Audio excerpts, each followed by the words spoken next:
Hello again. Here we are in week 3 of painting loose and free, and I'll be demonstrating the painting of a cockerel this week.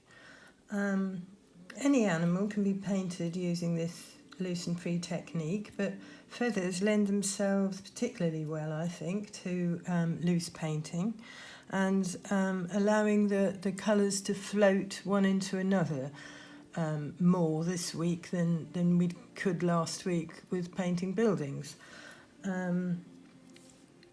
So I've not used particularly realistic colours. Here's my cockerel that I'm going to paint. This is, I don't know if you can see him because he's laminated. He's not a particularly colourful one, so I'm actually going to use my own colours and make him colourful and different.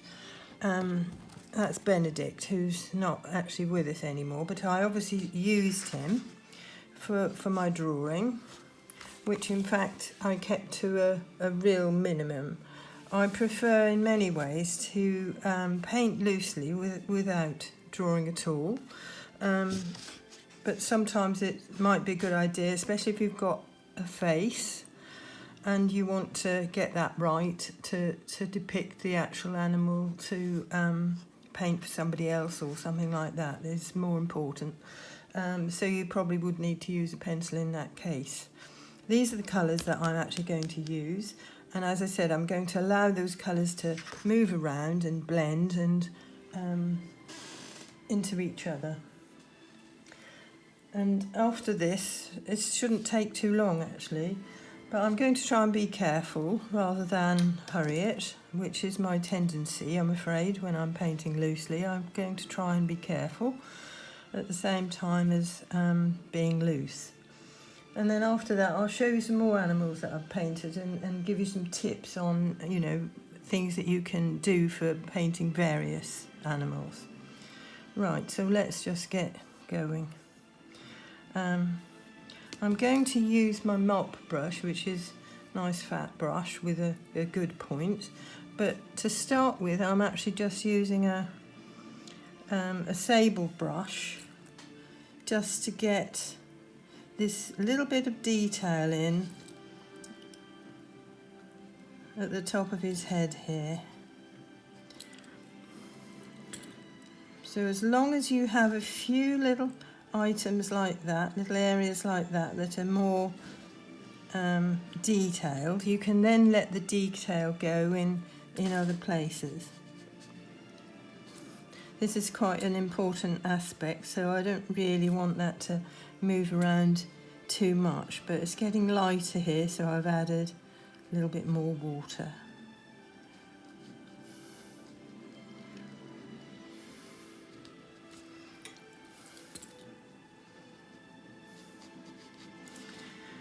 And touching again with tiny little touches of more water will actually just give a little bit of texture to that comb, I think they're called. Right, and he's also got a bright red thing underneath his chin.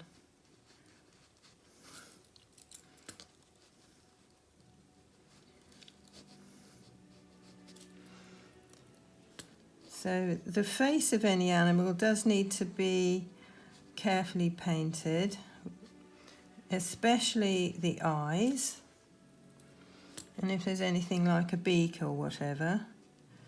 But then after that, I think it's good to let go when we're using this technique. And I think animals actually lend themselves very well to painting loosely, because they do have fur and feathers and creases. So I'm painting around his eye, which is red, but I'm not going to put the eye in until that bit's dry. So I've touched water in, so there's some light coming back in there and a little sort of feathery area here, which has happened nicely. Just a little bit of dark. So I've touched some alizarin on the top while it's still wet, so I'll be working wet on wet quite a bit and just letting those colours blend. But as I've shown you before, the paint won't go past the area that you've painted the water. So his deep beak is quite dark, so I'll pop that in so that's taken care of as well. It's quite dark at the top. It gets lighter underneath, so just dropping in a little bit of raw sienna on his beak there. So I can leave that area, I think, alone for the moment and then start on his feathers, trying to be nice and loose. Right, the trick is not to touch too much at all until you've actually allowed areas to dry, then fix them up afterwards. So actually that could probably at some point do with a little bit more, but I'll leave it for now. Right, so let's think what colours I'd like to use. He's quite dark here. So already I'm going to start allowing these colours to move into anything else that I've already popped down. So it won't move in too far, but it'll be enough to just keep it a loose painting. So I've got some ultramarine blue here and some, forget what that colour was now, quinacridone violet. So that's quite a nice colour. Adding a bit more red now because he's looking browner there, but I don't want to actually use a brown. And I'm sort of creating feathery type marks, but it gets smoother here. So letting that white paper show through all the time.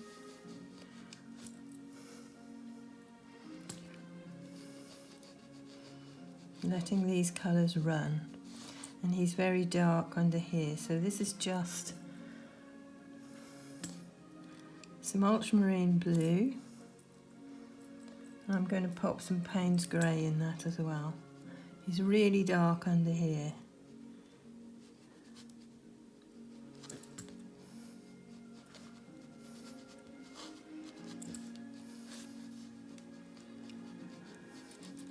And here.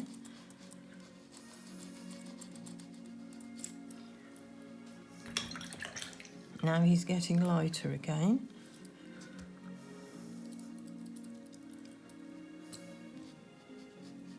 Now I'm looking at the direction all the time on those feathers to see which way they're moving.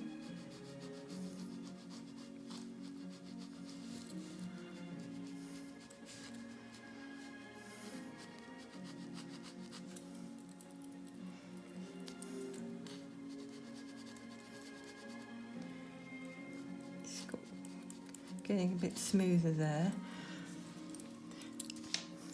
I'm using my other brush so I don't have to keep washing the colour off my brush. I'm just going to drop a little bit of water on there to bring those colours together and bring a little light back in and make it look lovely and loose and feathery. But that's a good tip, to have another brush going so that you don't have to keep washing this big fat brush away, the colour away from it.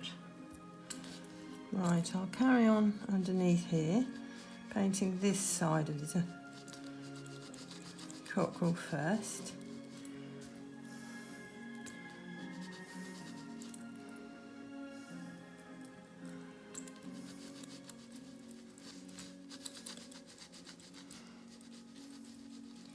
So I think it's quite a nice thing to do sometimes, to paint certain animals with using different colours. Just adds a bit more fun to the process, and sometimes they are quite ordinary colours, so especially this guy, he's all black and brown and grey. So Didn't really fancy going with that, but obviously if you want to be realistic you would do so.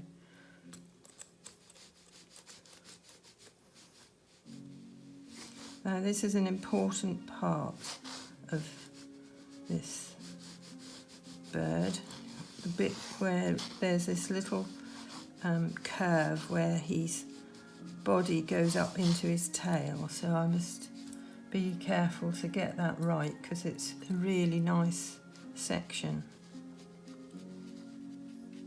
So I'm using the tip of my brush a lot of the time, sometimes flattening it a little bit more.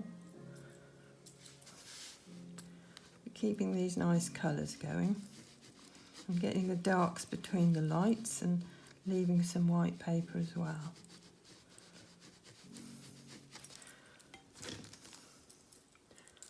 Dropping a bit more water under here, bringing those feathers together and getting that lovely sort of feathery effect that they have underneath their chests where the feathers are softer. So using water on in a situation like this is really, really important. Right, so trying to slow down here to get this right, this bit here where he has some feathers overlapping the ones that are underneath, and then he's getting darker again under here. It's a real dark patch there, so I've used the ultramarine blue and the Payne's grey together. Kind of blocked in there. I think that's where his wing folds in. So softening that edge with some water.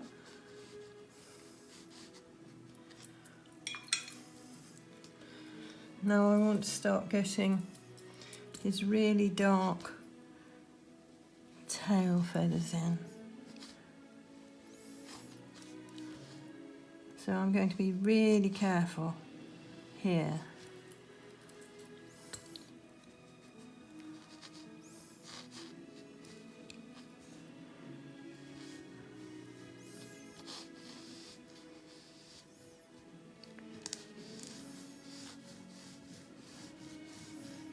So use the whole arm if you're doing something similar.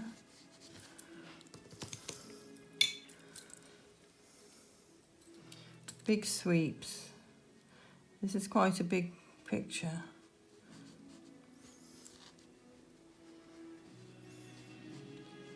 It's really dark there. I'm dropping some water in to bring it together because I can't see very much separation between those feathers there. So work on little places like that while it's still wet if you need to drop water back in. Okay, so let's bring a bit more colour into this here.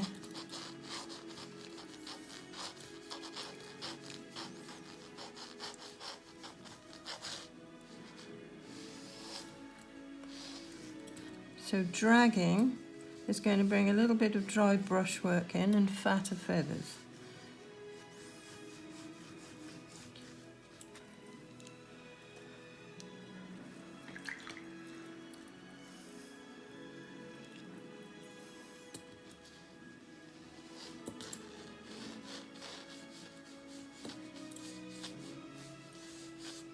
Now his feathers start becoming shorter here and coming back in, all coming from this sort of area.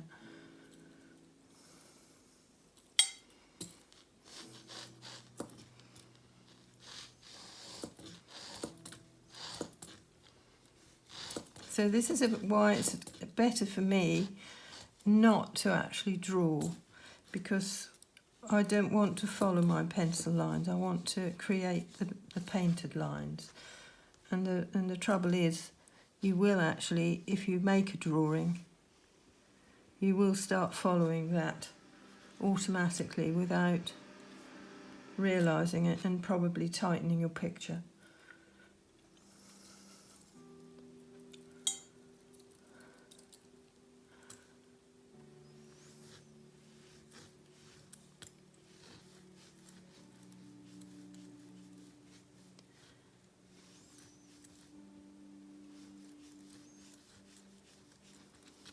So I'm dragging the paint, and then I've got quite dry paint there, but actually it's helpful for when I drop the water back on, because there's plenty of paint to go round there, which means that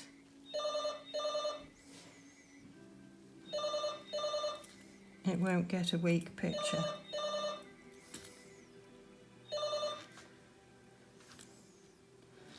Well, I'm glad the tech team's in here. Right, dark again here. I think his tail's looking very splendid.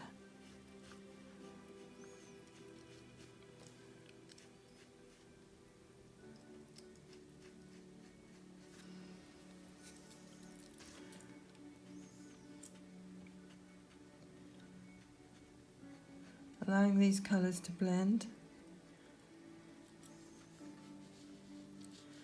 Now I'm getting some nice feathery texture marks here now. I want it to be nice and light in a minute underneath here. So it's going to be all soft and feathery.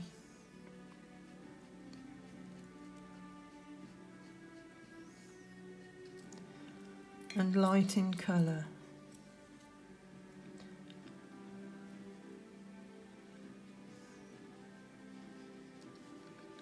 See, actually, looking at my drawing there, my little bit of drawing there wasn't right.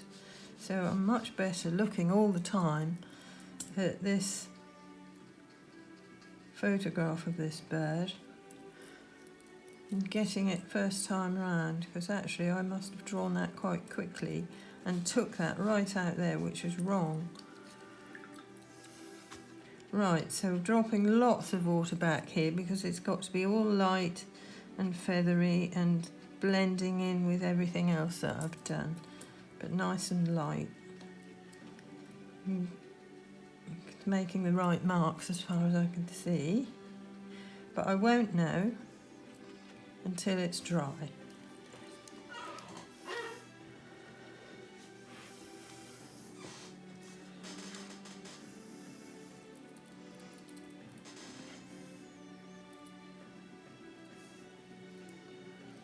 So take a breather every so often where you're in a place where you can actually sit back and just have a look at what's going on and decide whether or not you need anything else at this point. So I'm using the whole of my arm, just putting some little tiny feathery areas in there, bring it together a little bit more.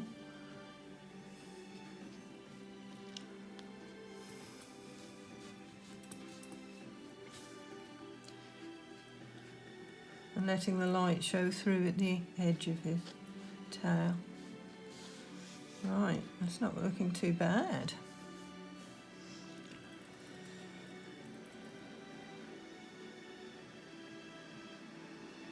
Don't really want to do anything much there. I quite like what's happened. You see, you've got to know when to stop, and when you're painting loosely, the temptation is sometimes to start getting into painting the way we do if we're doing something, a tighter picture with more detail, and then you spoil it. So I'm going to be really careful now about what I do. Just needs bringing together a little bit here and there. This is drier over this side, but I love that little area there where the paint has made like a sort of cabbagey mark that looks just like feathers. So I'm not really going to do any more. I'm going to let that dry. So I'll bring his little cock's comb up a bit more.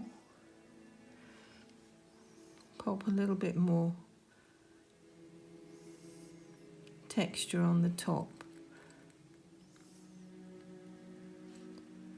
which will look right. It's not smooth.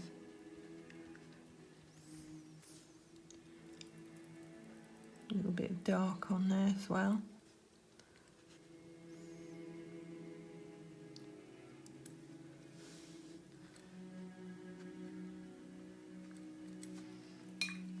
Soften the edges of anything that you feel is a hard edge, a hard line. We really don't want any hard lines in here. So soften little edges away with a slightly dry brush. Now I need to work on his eye. Whenever you're working on the eye of an animal, it's got to be... That's not his eye, is it? I just thought that needed a bit of shadow. But I've left quite a lot of white paper, which is good. That's better. I'll work on his eye.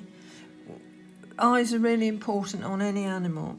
I could have, but didn't, and you could, put just a little spot of masking fluid on there there's always a little light, bright, shiny area in an animal's eye, or in fact a human's eye as well. It's a little bit perfect looking, that was. But I'm just going to try and leave a little touch of white.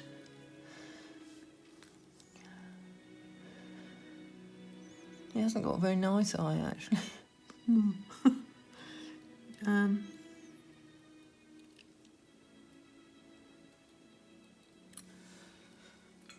It's red. Perhaps he had a late night. It's all red round here. But because I painted it separately, it's showing up quite well.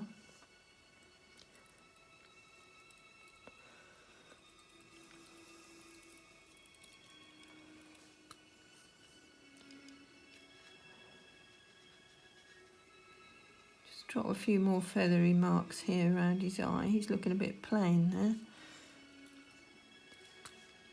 So this is the point where you actually can go back and see what you've got and decide whether or not you can improve matters. But the trick is not to overwork.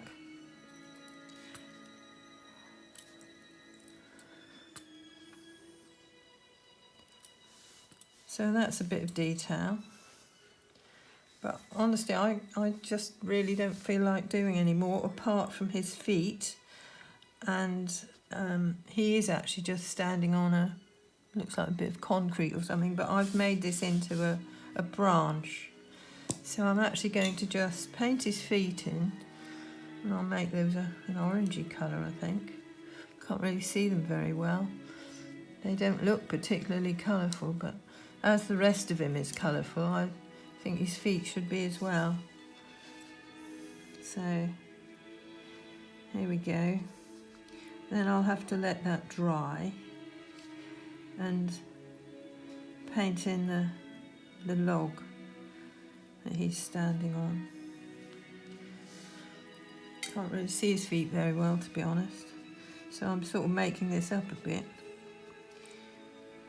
not being too perfect and detailed about it. Sometimes you have to use your imagination and try and remember what things might look like and have that in your head when you're painting. They look a bit funny. They probably need a bit of dark on them. So I'll have to stop and let them dry so that I can paint this log. Okay. Okay, so don't want the log to overtake too much, but I'm going to just put some water down first and let that soak in a bit, and then I'll paint wet on wet, I think, with it.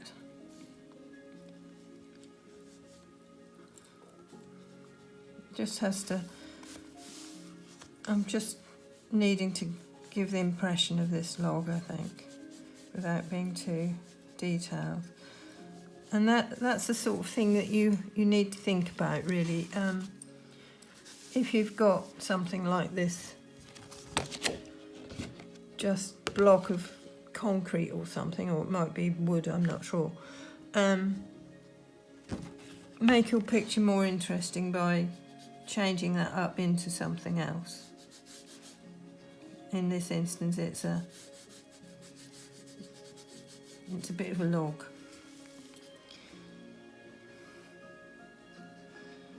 So I put a little bit of dark into his feet before that they dried.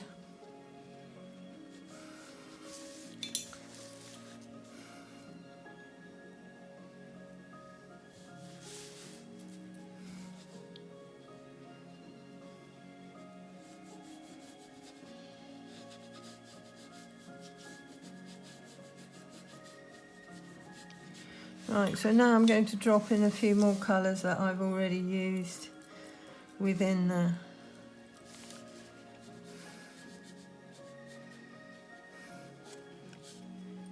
cat hair, within the subject. Dropping some water back in, make some texture on this wood.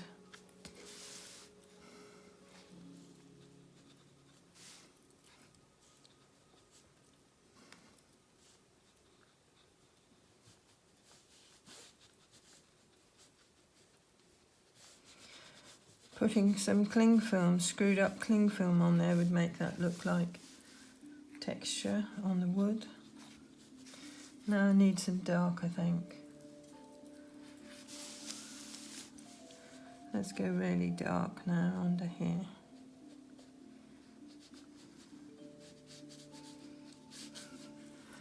So what I'm doing now is making some texture and just mixing these colours up a little bit.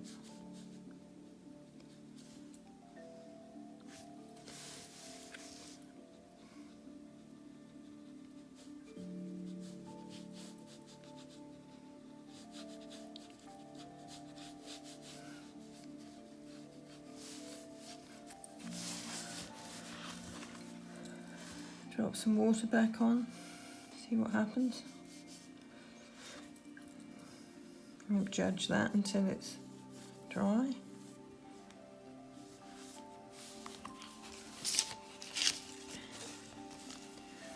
So as long as you get lights and darks, it's all going to work. Leaving white paper, so important that is.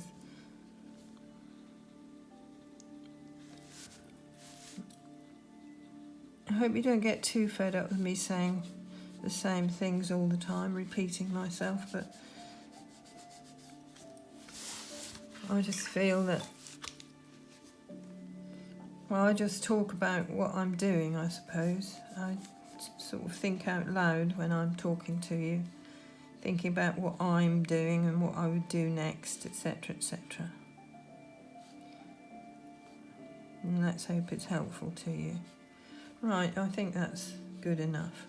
That shows that he's standing on something, and that's the main thing. Oh, exactly half an hour. So now I've got time just to show you one or two other things that I've done. Obviously he can now have a background around him. He's actually got some, he's in a little pen or something, and he's got some wire, but I think if you did something like that, it's going to kind of take away. You could do a little patch of it, I guess, but too much of anything like that is going to take away from the main subject, and it won't be particularly loose anymore either. So be careful about what you do with backgrounds. Actually, next week I'm going to start taking the colour into the backgrounds a little bit more. But good tip. That was my 10-minute sketch of him first. So that's always a good idea to do, to you know, just help you to loosen up and to help you to realise where you need to go to proceed. Okay, so get your colours going and have a little sketch first. Right, so I've got lots of animals here I just want to show you. But going back to Benedict, if you want to get your Brusho out, that one's painted with Brusho similarly, and have a little bit of fun. I know some of you've got Brusho and like using it, and we haven't used it in the studio for ages, so you might want to get your Brusho out this time and have some fun and paint a really colourful cockerel. Here's a cat's head that I did, and I just want to show you the things that can help when you're painting something like that. Here's the dropping in water technique. So if you've got lots of colour going on, he was a semi-smooth cat, lots of masking inside his ears and for his whiskers that are not actually that are looking white, and you need them to be within the shape of the cat. So dropping water back in and making texture will always create nice fur type marks. And again, don't always think that you have to use the colour that the cat actually is. I painted Florrie's profile, and this is to show you that I painted the important part but didn't necessarily need to paint the whole of the cat. But I've also, in case I want to paint her again another time and I'm happy with the colours that I used, I've put a little message for myself on there saying which colours I used. So maybe if you've got an animal, you might want to just paint its profile. This cat's really, really loose, that's her again, but painting her with lots of different colours, without drawing, just to see what happened using colours that I had going on in my palette. And dropping in, using splattering is really important as well sometimes to give some movement to the subject, and especially when you're painting loosely it can take quite a lot of splattering. Eye colours are really important if you want to get a correct image of the animal's face. Make sure you get the right colours for eyes. Here I think I used aureolin and green gold, which often, cat's eyes especially, are that sort of colour. I hadn't got a dog picture, I'm afraid, that was a loose one, but I don't know if you can see this. This was Spiros's dog, and it's just a print from a photograph, so I actually haven't got this painting anymore. But that's to show you that you can paint the whole dog but use a nice loose technique, and it works really well for the fur. But because I was painting it for him, I had to get that face right. So start with the face, because if you don't get that right, it's game over. So you must get, you know, the eyes and the nose and everything in a good position. And this fur was kind of pulled out from the colour that I'd put down, pulling out his hairy bits. And I didn't worry too much about getting a lot of detail apart from in his face. Feathers again, really good to do. And this was just a quick sketch before I painted the actual picture, but just to show you that when you do that pulling out, it really can work very well with a feathery animal. And again, to show you how the splattering can give you movement, okay? And layering one colour on top of another, and you'll get these little sort of, sometimes animals have little kind of spotty marks on, especially some dogs. So that's painting, layering the colours, letting the colour underneath dry first, so that you're getting these lovely sort of loose marks without, but also getting some sort of detail at the same time. These are with us no longer either. We did have these in the garden. And that's negative painting. So in effect, you can draw and then paint negatively around, or just paint the negative shapes without drawing, whichever. But ended up quite a loose painting, and allowing some of the background colour to float into the actual subject to create the shadowy marks. So I felt that worked quite well because it's got movement and it's free. The other thing I want you to remember is, if you do pop a background in, try to be atmospheric. I mean, if you put cool colours behind this elephant, it would be out of place. So this is why it's got hot colours, and thinking about, you know, where the animal may be situated. And if you put a background on, make sure it's suited to the actual place where the animal is.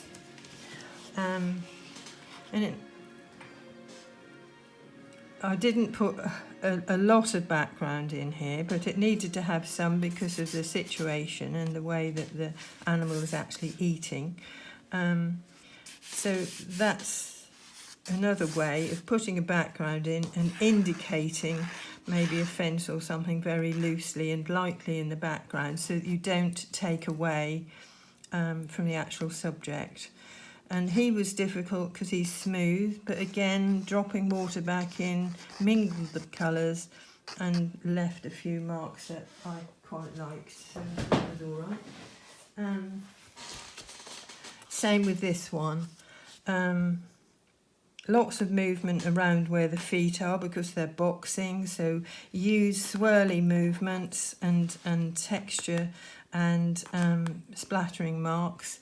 And with the background, I just used some of the colours that I used actually in the animals very lightly to loosen up the background and just bring some of the colour out from the actual hairs. Okay, so hopefully those tips are helpful for you. And I didn't say about the cool colours. If you want to paint a penguin or something and you need cool colours, then use your blues and purples and maybe some salting.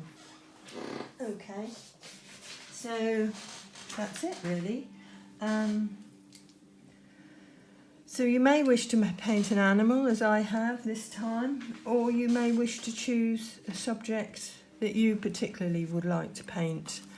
I put these brushes here to show you. If you've got feathery marks, a fan brush is actually quite a good way to, when you've put the paint down and you want to feather the edges, make sure this is reasonably dry, this fan brush, or any soft brush might work. And you can then just pull out the little feathery bits at the edge and you'll get a nice natural effect. And obviously use your sword brush for the whiskers and things. Okay, sorry. So as I was saying, you may wish to paint an animal, but if you don't, choose a subject that you would particularly like to paint, because that way you're going to have better results. And I would like you to be nice and loose and free and have some fun this week with your painting, and just try and let go, okay? Biggest tips, plenty of water and dropping water back in, really important. Touch as little as possible, leave white paper, and please allow the whole thing to dry before judging, okay? Where's mine? It should be dry now. Yeah, it's dry and I'm reasonably happy with it. You don't have to work as quickly as I did. You can do sections and take your time. But dropping the water back in is actually, you can see better now that it's actually created some lovely loose marks for you. Okay, so do drop water back in And don't judge until the whole thing is dry, and then start touching up and putting detail if you want to. But I'm actually not going to do anything to this, okay? Next week I'm going to be painting a flower, and I hope my hellebores are looking good, because I think that's about the only thing I'll find in the garden unless I go to a florist. So I want to show you that and allow some of the colour to creep into the backgrounds as well. And maybe painting a negatively a white or part of a white flower to show you how that can work as well. So have a good week, everyone. Stay loose, and I'll be back again next time. Bye.